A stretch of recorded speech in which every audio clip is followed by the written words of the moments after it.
live, Reagan? Great. Thank you to the Tianwang page followers who are watching.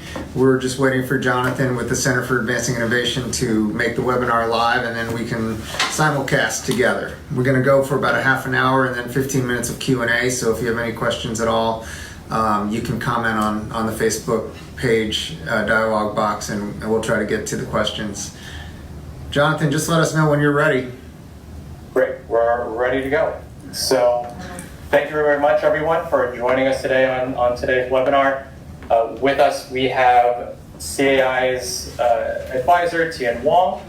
He will be giving a talk on secrets of being an entrepreneur. So his experience on entrepreneurship, talking about pitfalls, talking about any advice that he might have for you all moving forward in our challenge. So with that, I'll leave it to you, Tian, to take it away.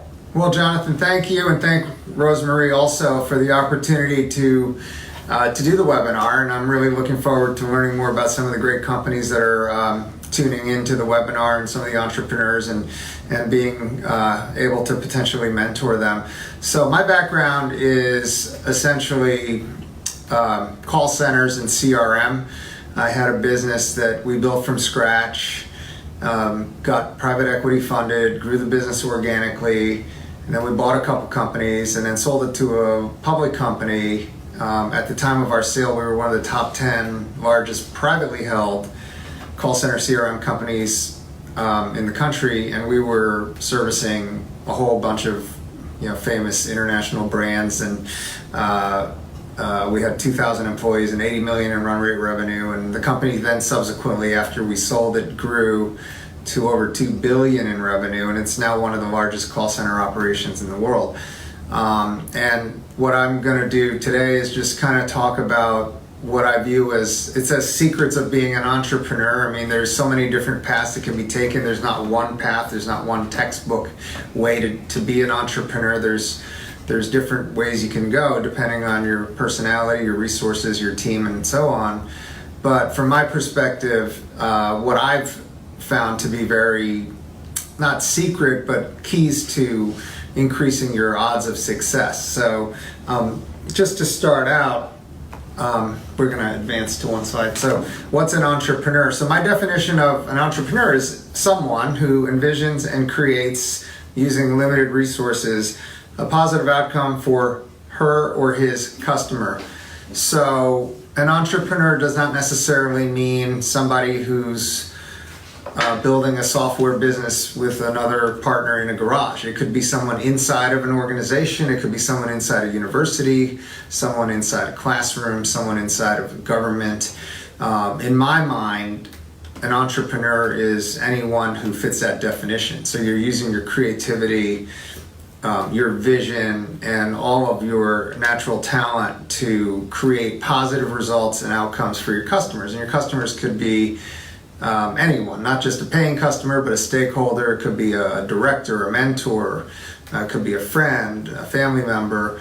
So it's a very broad definition of entrepreneurship, but I think that some of the things that I'm going to talk about are very familiar to you if you're involved in athletics at a high level or any kind of high performance, whether it's arts or any realm of achievement. I think these 5 things kind of that I distilled, when I was thinking about what I would say today, distilled down to these 5 things. So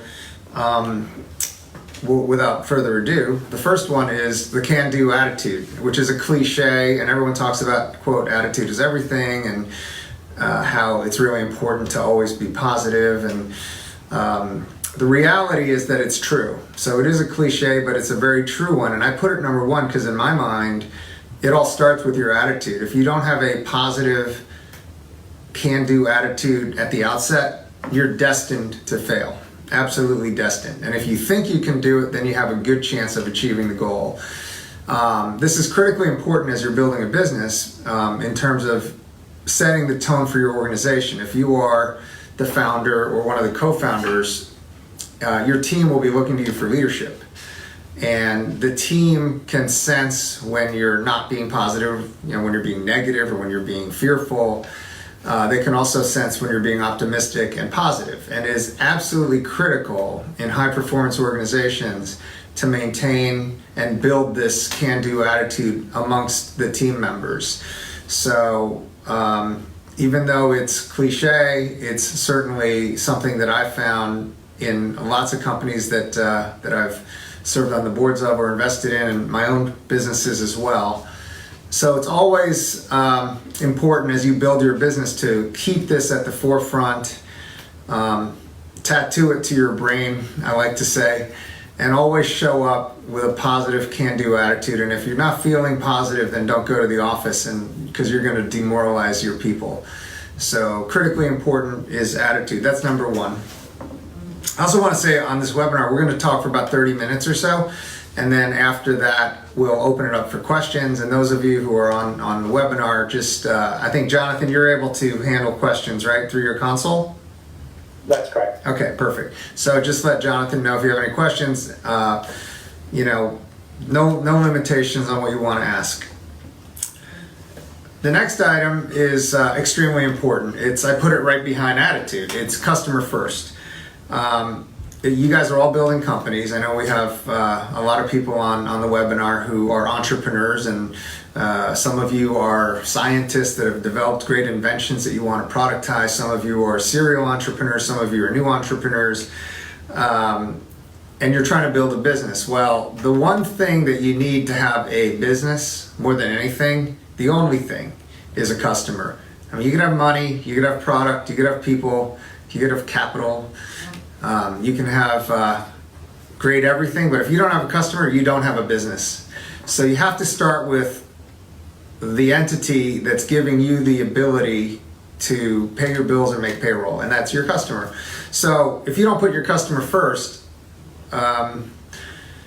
you know, you could get in trouble. So for those of you who are building product, what this means is following, you know, the NSF guidelines or the ICOR guidelines, go out and talk to 100 potential customers. I would suggest 200 if you're building a product, and do detailed market analysis of the pain point, of the solution you're proposing. Iterate. Once you understand what the customer needs, then you have a shot at building a product or finding a solution that might work for the customer. It's no guarantee, but it increases your odds. Instead of you trying to be like Henry Ford or Steve Jobs, who are sort of unicorns, where they can actually determine what's going to be sellable in the market. Most of us are mortals, and we're not able to do that. So if you're doing a product from scratch, and I know most of you on the webinar are, you have to go out and research with your potential customers and take detailed notes and really understand and incorporate what they're telling you, what their pain points are, into your product. For those of you who are running services businesses or who are already running businesses that are existing, I think you already know that customers come first. You have to do what it takes to make them happy. And earning the customer's business is one thing, and retaining it is another. So when I built my business, our second core competence, we had top 10 core values, and our second value was customer goals are our goals. And if you put yourself in the shoes of the customer and look at the problem or situation with the lens of the customer, then you can kind of, you'll be ahead of a lot of your competitors because they don't do. I mean, the most successful company in the world right now is Amazon.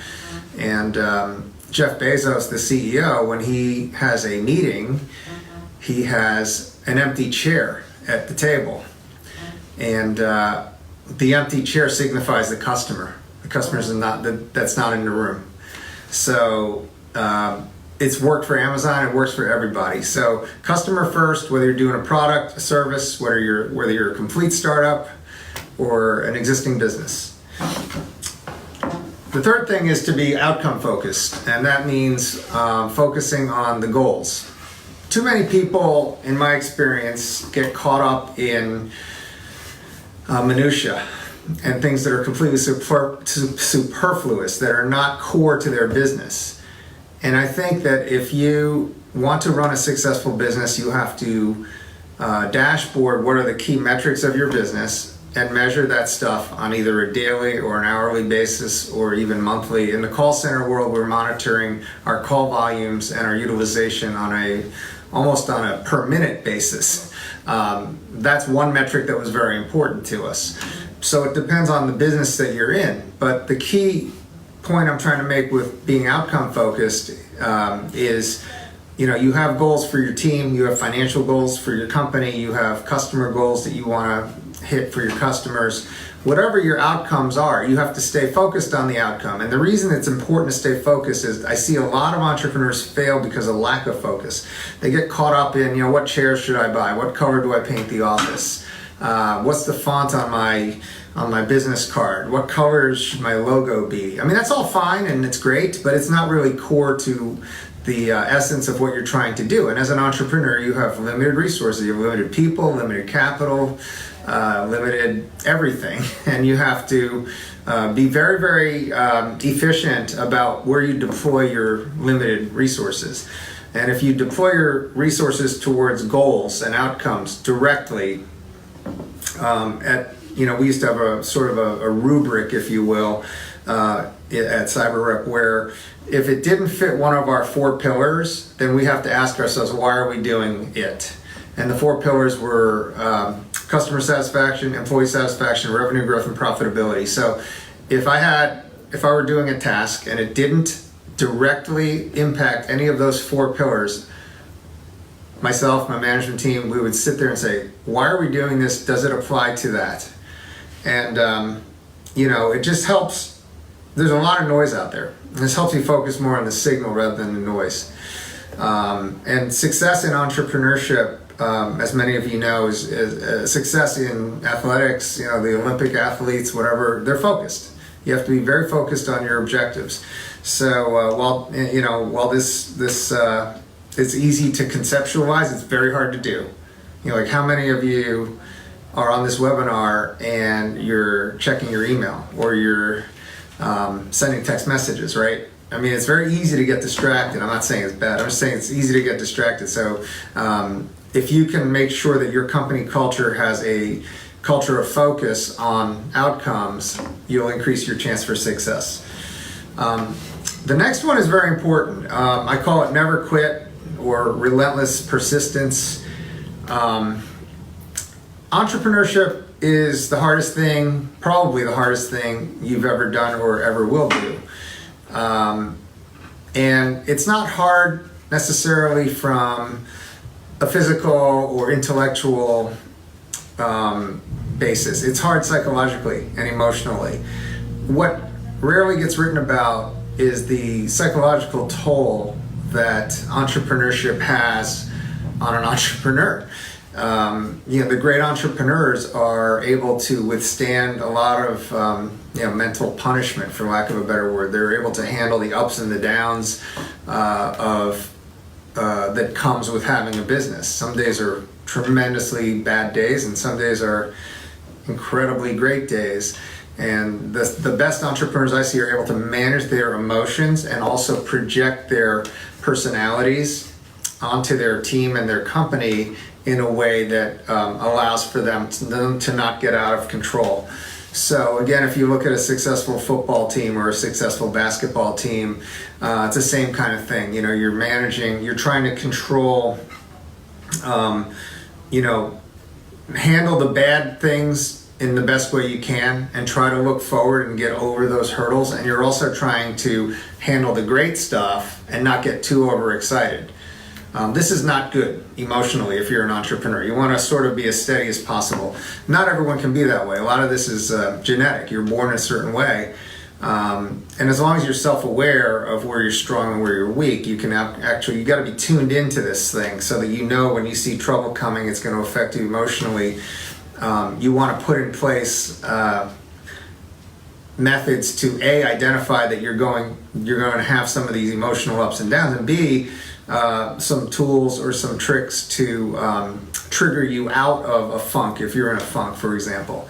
So there's a great article on Inc. magazine. You can Google it. It's about the psychological toll that entrepreneurship takes on entrepreneurs, and in it there's a reference to a man who's riding a lion, and how the world sees this guy as super brave. Wow, man, this guy's awesome. He's riding on a lion. He must be amazing.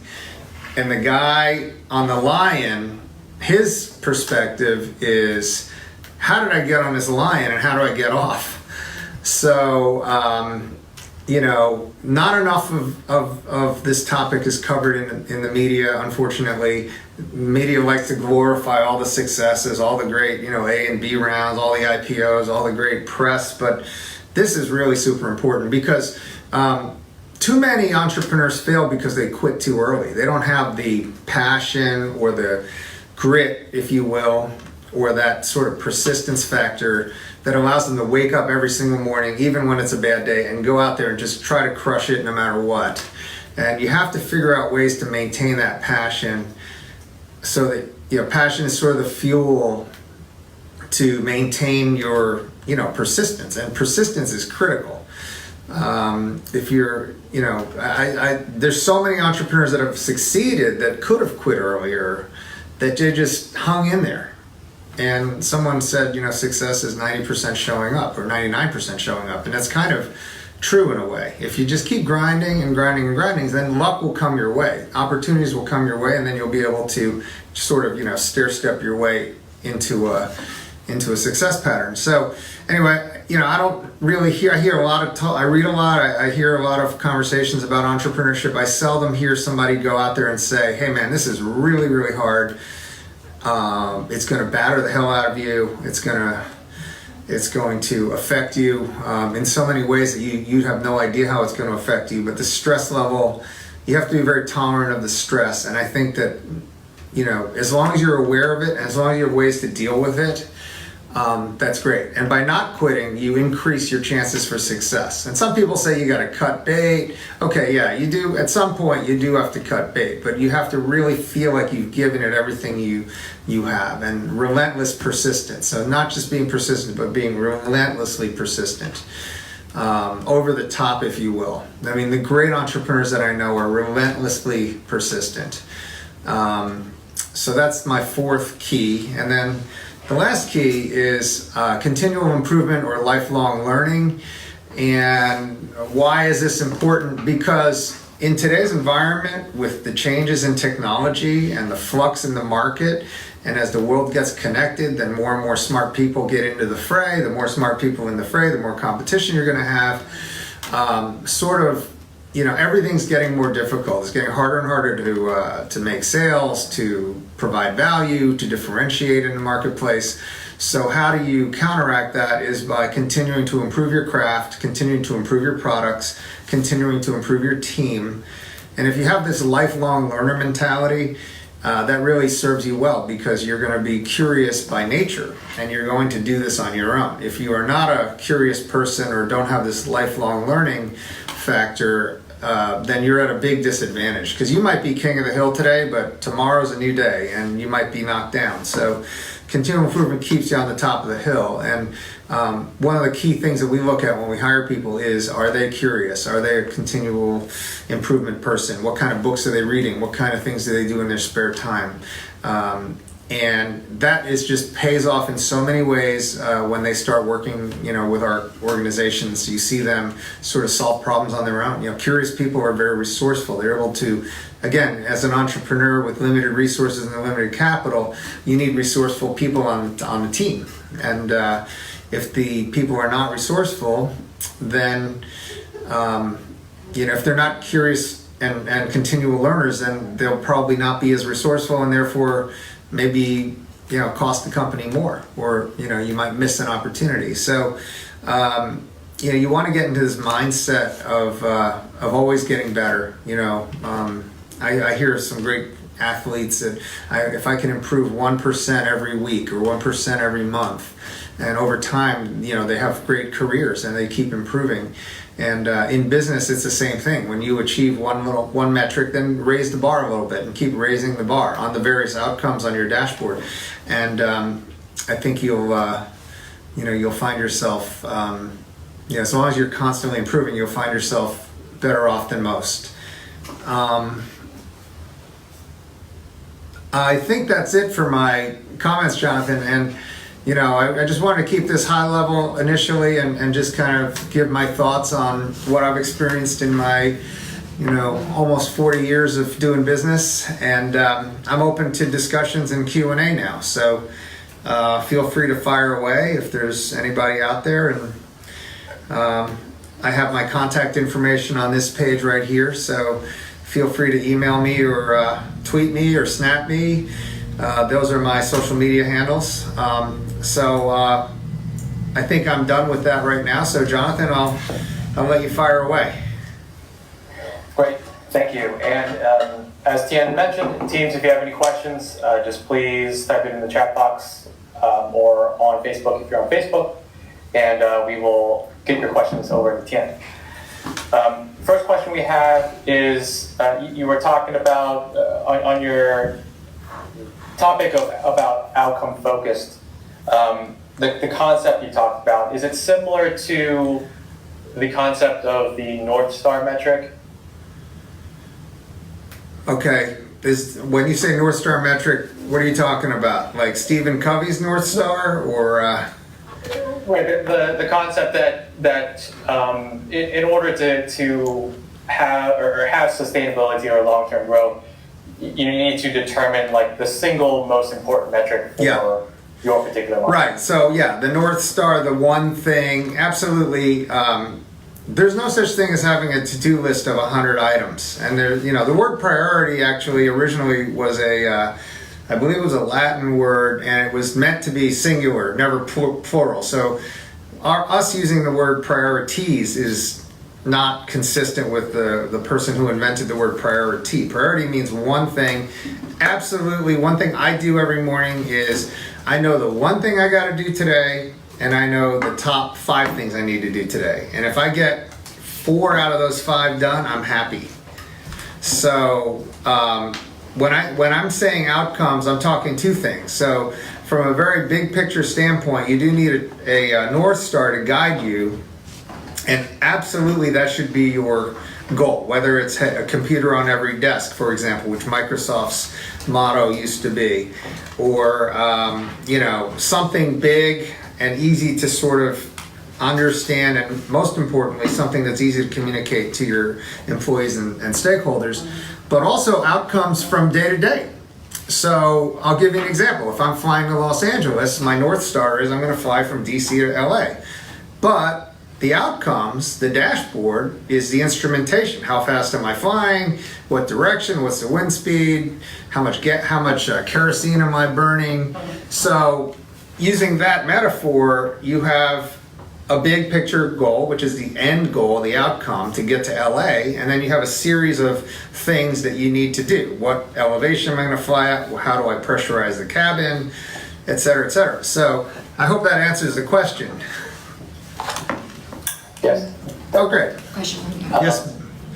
When you were talking about persistence and never quitting, there must be certainly a time when you decide to, cut down on losses or shut down the business.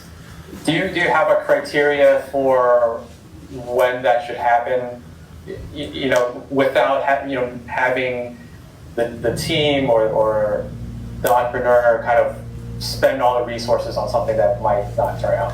That, Jonathan, that is it. Whoever asked that question, that is something I always struggle with. I'm involved in a lot of different enterprises, and first and foremost, I'm super persistent. Like, I never quit. I hate to quit. I don't want to throw in the towel. So for me, for this personality, it's very difficult. Because you're sort of like a grinder. I'm a grinder, so I just keep doing it and doing it and doing it, and hope that things will come my way. And that's served us well over the years, but sometimes you have to cut bait or pivot. And I think it's extremely difficult to do. I think if you have good advisors, that's very, very helpful.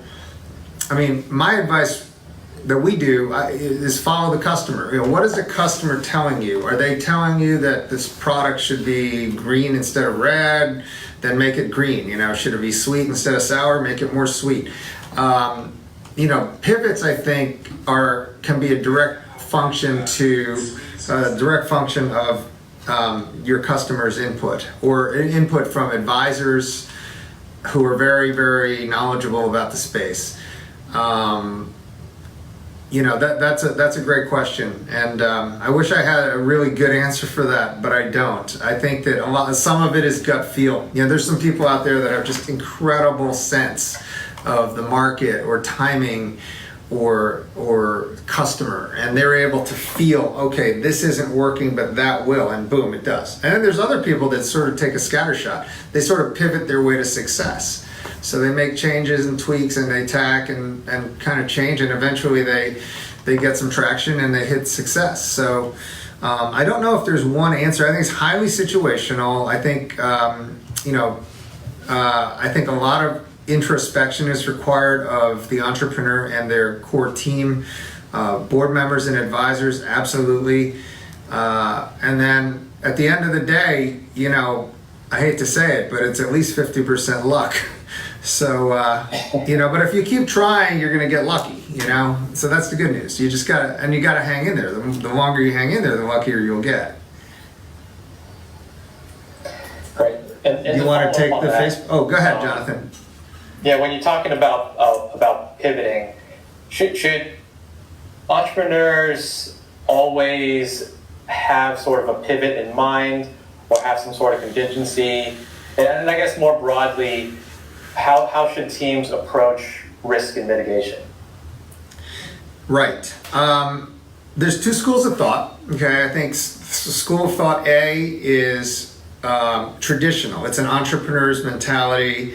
They have very limited resources. They have little cash, few people, and it's a burn your boats mentality, which means there's only one plan. It's plan A. There is no plan B. Because I don't have the money to fund plan B. I just got to fund plan A. So my whole team is going to focus on plan A and move forward. And then if you pivot, you have to pivot to another plan A. Big companies, IBM, Intel, they have plan A, B, and C on a project. So they have contingency planning and they have lots of budget, and they're able to throw a lot of engineers or a lot of resources onto a problem, and they have A, B, and C maybe, and then they can pivot differently. But that's why I think smaller companies fail or succeed much quicker in a more rapid cycle than big organizations. I think the winners out there, the small business winners in innovation, are the ones that are plan A only, pivot to another plan A, and then maybe pivot to another plan A, and they're out innovating the bigger companies. The bigger companies are caught up in all this plan A, B, and C and all this analysis. Now you also see a lot more failures in small business. So, entrepreneurs, for a group of 100, you might find 5 that wind up pivoting their way to great success, and then 90 that fail, and maybe another 5 that are okay. Just giving you rough numbers. I don't know if that's statistically accurate, but just you get my drift. So I think there's two schools of thought. If you're an entrepreneur and you need to be single-mindedly focused on your North Star, and that's your plan A, and forget about plan B until plan A looks really, really bad over a period of time. That would be my sort of very general answer. Great, thank you. I have a question on Facebook Live. Can I address that one? Yeah, absolutely. Do you mind if okay, so thank you. Can you illuminate what is your trick to keeping yourself in a positive state of mind when things go wrong? And this is a very individualistic question, and I appreciate the question because I think that it's a very important one because life will be throwing you curveballs every day, right? So things that I do, first of all, I think I'm lucky in that I was born fairly steady. I don't ever get really down. Unfortunately, I never get really high, so it's sort of like very steady within this narrow band. But there are little tricks that I like to do. So triggers. So triggers could be a quote, a song, a poem, an article, a video that sort of gets you into the right state. So you might have sort of a theme song that you like to listen to, or you might have some poetry that you like to read, or maybe some motivational videos that you watch. So those are things that I do actually to keep myself fed, emotionally. So I'm making sure that I'm doing things that are also feeding my brain that are not, and my body that it's not just 100% business. So, you know, try to get out and hit golf balls every so often, or maybe solve 5 or 6 chess problems every night, or play a piece on the piano, you know, the things that I do. So I would just say revert to something that makes you very, very comfortable and puts you in a very calm, relaxing place. And I'll also be a big commercial here for meditation. I meditate every day. I will say that it saved my life. And I think that meditation is something that is extremely easy to do. It's it's not easy to do. It's simple to do. It's easy to understand how to do. And it's easy to get started in doing it. Doing it well is another matter. But even if you do it poorly, you're going to find tremendous benefits. So you can go on YouTube. There's lots of great videos on how to meditate. You know, I happen to focus on breathing. You know, and I find that meditation really centers you. It keeps you present in a way where you're not worried about what happened yesterday or what's going to happen today. You're just sort of like in a flow state where you're just, you know, breathing and tuning into your breath.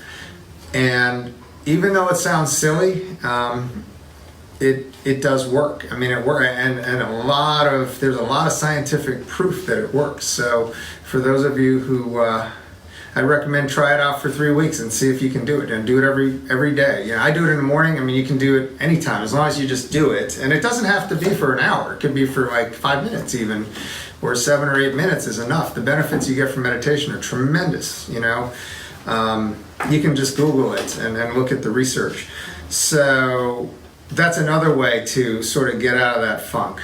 But I have friends and family members who have more emotional, you know, sort of variability and struggle with it. So, you know, I think the best advice is just to give it the best you can, and just try to tune into things that that put you in a calm, peaceful state and a positive state. I mean, another trigger could be, you know, that time when you won an award, or that time when you hit a home run when the bases were loaded in high school, or it could be anything. Something that happened to you in the past that that you can sort of bring back mentally, and then a series of those items. You know, if you're in a funk, you could be in it for a couple weeks, or a few days, or a few hours, but you know, just to be self-aware and conscious that you're in that state, and just don't be too hard on yourself. And I think that, you know, that would be some things that I would do. And I hope I answered your question. Yes, we have another one on Facebook, but I'll let Jonathan go next. No, go ahead. Are you okay? Answer the one on Facebook. No problem. Okay, we have another question on Facebook Live. Does team building activities work? I mean, for a small team of 5 to 8 people, and I would say absolutely. So a basketball team is 5 players. In tennis, a doubles team is 2 players. If you don't have chemistry, then you are, you know, pushing a rock up the hill. And you know, I recommend all kinds of team building. Team building of things that are common. So maybe you go see if the 5 people or 8 people on your team love something. You know, let's say they're all into theater. You go see a play, but also do something that's different. You know, maybe they're indoorsy people, so take them on an outward bound program. Or if they're outdoorsy people, have them do something indoorsy. I mean, but you want to shake it up. I think regular team building activities could be simple as pizza on a Friday, or a brown bag luncheon on a Thursday to talk about a specific topic. Or it could be celebrating birthdays, even for 20 minutes to a half an hour. Or it could be something a little more heavy, like you know, an outing at a baseball game, or, you know, bowling outing, or a Top Golf outing, or whatever. But what happens is there's something called social capital, and by team building, what you're doing is you're creating social capital among individual bonds within different people, as well as the group itself. And basically, it's kind of like a family, where you have different personality types, but there's a lot of social capital and trust built up over time and over experience. And yes, you can build social capital from 9 to 5 9 a.m. to 5 p.m. in an office environment, but someone once told me that you really get to know somebody if you work with them, eat a meal with them, or travel with them. So, just finding other ways to get to know people. I think Plato once said, you learn more about somebody in an hour of play than in a lifetime. So, because you see different aspects and different angles of people. So the answer is absolutely yes. If you have one person, if you're just a two-person company, it pays to do these kinds of things. Big rewards. Yep. Great, thank you. And this actually leads into a question I have on my side, which is, we're hearing a lot more about these virtual working models. A lot of people are encouraging organizations to let their team work remotely and things like that. What are your thoughts on the importance of working together in person versus remotely? And then for teams that are working remotely, how do they approach that sort of team building and team building exercises? Yeah, Jonathan, that's a great question about remote workers and what our experience has been with them and how to build teams. So I'm a fan of a certain amount of virtual work. I think that it depends on what you're doing. So virtual works for administrative functions, sales functions, things where you can have people work independently and not get synergy out of being physically located together. Software development and engineering, which I know a lot of you guys on the webinar are involved in or will be involved in, that is difficult to have done on a virtual basis. Because software development is a special discipline, and there's different methodologies, waterfall method or agile or modified agile, and those require constant scrums and huddles where you get the software team together, and it's sort of like a chorus trying to sing from the same sheet of music. It's a lot easier to get a chorus to sing together when they're together physically than to have different parts and be virtual. So again, I'm using another metaphor, but it's easy to understand that. If you want a great chorus of, say you got 50 software developers, so 50 people in a chorus, of course they're going to do a better job if they're working together as opposed to when they're working from their houses. So I would say there's an exception, and by the way, that's a best practice. You talk to the guys at Facebook, or you talk to any leading software company out in Silicon Valley or anywhere, and they like their developers all together. There's a lot of water cooler rubbing, there's a lot of conversation, there's tweaks, and you can do it all when you're together as opposed to during scheduled Scrum meetings. And I've seen this challenge with outsourcing development work to other countries. We've done that, we've had challenges, and this is part of the challenges, that kind of glue between the person that's at corporate headquarters with the outsourced partner. Much easier to have everybody under one roof. So I think, Jonathan, to your question, it depends on the nature of the work, whether you're going to be more or less successful being virtual or in one location. I like virtual also. It gives people flexibility. It's a benefit. I think it's an employee benefit. People prefer to have that flexibility and freedom. I know that they like to work from home. Reagan, you like to work from home, right? Every so often. So we like to do that. And as long as the person's responsible, the days of Big Brother in the 70s and 80s, that's gone. People are now much more independent, and we hire for that too. We want people that can manage their own schedules, and they're responsible and they're outcomes driven. So as long as they get their work done, it's okay. Marketing is different. Depends on, if you're marketing on the creative side, you want to be together because you're developing, you're creating, sort of like software development. Very hard to develop something graphically or physically, on the marketing side when you are spread out all over the place. But if you're doing things like inbound marketing, or if you're doing email marketing or other types of marketing, even telemarketing, you can be virtual. With respect to telemarketing, telesales, call centers, it depends on the type of work you're doing, but generally I like to have them all in one room because it's sort of the energy. If it's a very difficult job like outbound telesales, you want them all in a room so that they can motivate each other, the team. But if you're doing customer care, maybe you can have people take phone calls from home. So as far as your question, Jonathan, about team building, I'm a big fan of team building no matter what. So, we had a company with lots of employees spread out all over the country. We used to bring our management team together 4 times a year in a central location, and paid tremendous dividends. So again, and the reason is this whole social capital thing I talked about earlier. You're building these bonds and this trust. And if you have trust within a company, it's extremely powerful because people will then be less defensive and they'll be much more focused on outcomes than politics or covering their butts or whatever. So anyway, did I answer your question there? Or? Yes, absolutely. Kinda, sorta? Thank you. Okay.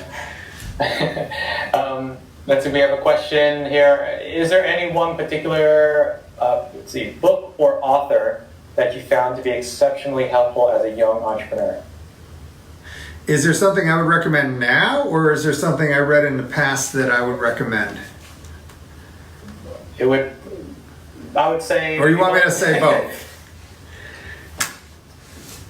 I'll do both. Yeah. Okay, so one very influential book for me, which I read every single year during the Christmas holidays, is Napoleon Hill's book, Think and Grow Rich. I started reading that book when I was like 19 years old, 20 years old in college.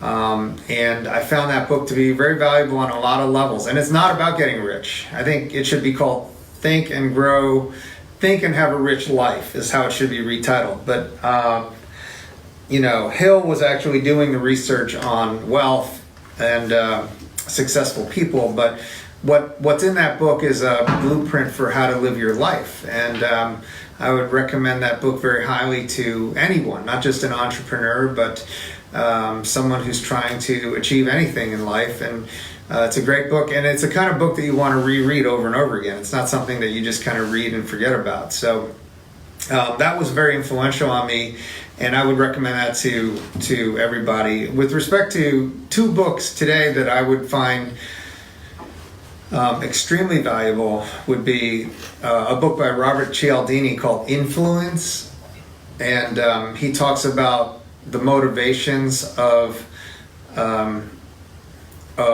people and how to frame an argument or how to influence somebody or how to sell something to somebody. And he talks about, and he's a researcher, he's a professor, and he talks about, and there are videos on him, but I recommend buying the book and studying the book, because it's all about sales and influence, and that's what business is all about. Whether you're trying to position a product to a customer or you're trying to motivate an employee to do something, and it works for out of the office as well. You're trying to convince a friend to do something, or a spouse, or one of your kids to do something. You can use these sort of key learnings and deploy those. And then the other book is by Bradford Smart, who's another professor. I think he's a Stanford professor. It's called Top Grading. One of the best business books I've ever read.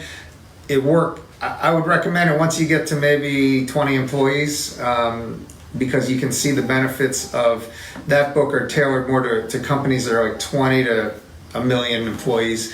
And it's a tremendous book in terms of being able to measure people, and there's a lot of process around finding the right people for the right job, and keeping them on track, and top grading your team to get to another level. So those are 2 books that I would recommend today. Great. And we actually, one of the listeners missed the name and author of the two books that you just mentioned. Could you Oh, yeah. say it again? So the two books that I'd recommend today, one is called Influence by Robert Cialdini, and he spells his name with a C, Cialdini. And the other book is by Bradford Smart, and it's called Top Grading. Topgrading, Top Grading. Both very good books. If I had to pick one, I'd pick Influence. I think that's for anybody, not just entrepreneurs. But it's extremely valuable, and especially for those of you on the webinar who are more on the science and research side, and you don't really get a lot of exposure to selling or outward-facing activities. It can be very valuable. Great. Just typing that in the chat box for them there. Next question we have is, what factors, single or many, do you think made your company beat out your competitors?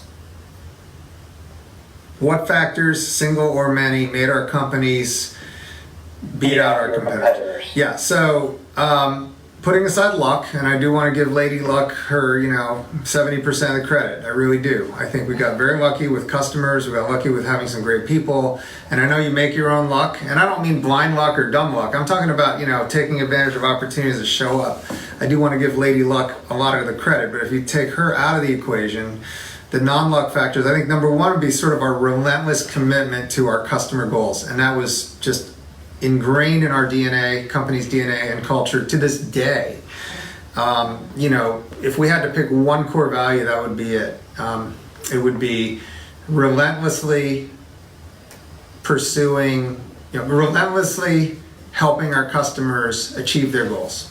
It's simple. We were in a services business. We're not in a product business.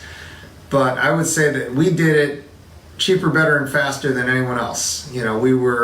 And we ate a lot of short-term profit for long-term revenue growth and profit. And we weren't smart enough to know back then that that's what we were doing. We just said, well, we got to do the right thing for the customer. And it wound up costing money. And as a private company, you're not as concerned.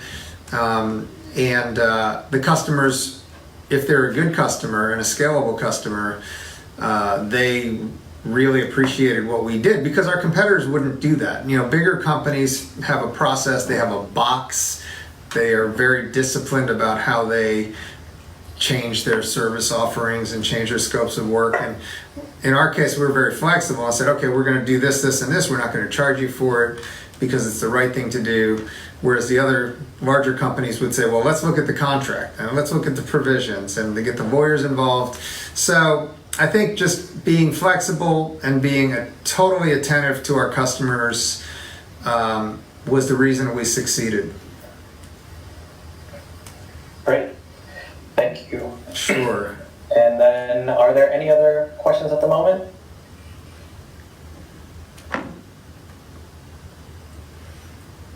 Just about to round out the Any other questions on Facebook? We're good? Okay, thanks, Reagan.